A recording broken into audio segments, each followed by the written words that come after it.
د کابل ښار د 22مې حوزې محتسبینو د یادې حوزې اړوند شیوکیو سیمه کې د ځایي اوسیدونکو له شکایت وروسته د هغوی په همغږۍ یو تن ماهر کوډګر د ګڼ شمېر سحري کتابونو او غیر شرعي تعویضونو سره یو ځای نیولی دی. د محتسبینو په وینا یاد کوډګر چې په غیر شرعي کړنو بوخت و د ګڼو کورنیو ترمنځ د نفاق او ستونزو لامل ګرځېدلی و. دغه کوډګر چې بې حجابه ښځې هم ورته راتلې، عکسونه یې ورته راوړل، خپل عکسونه یې پې دمول، یعنې بې اتفاقي یې اچولې وه، ساحه کې ډېر مشکلات جوړ کړي وو. تقریبا د 2 میاشتې په وخت کې چې موږ د یو راپورچي سره په اړیکه کې وو د سره، نو بیا ورغلو ښه په ثبوت باندې چې هر شی ورسره ده.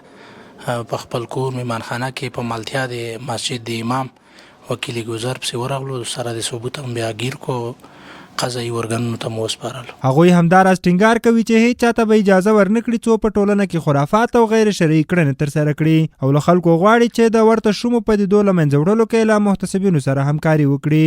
بلخوا ځایي اوسیدونکي د محتسبینو شتون د ټولنې اصلاح او سمون لپاره اساسي اړتیا بولي او له محتسبینو غواړي چې د کوډګرو مخنیوي کې لا ګړندي ګامونه پورته کړي. یاد دې وي چې یاد کوډګر به د لومړنیو څېړنو وروسته د شرعي پرېکړې په موخه اړوندو ارګانونو ته وسپارل شي.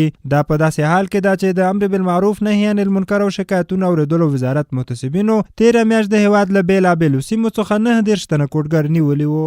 مولاي صل وسلم دائما ابدا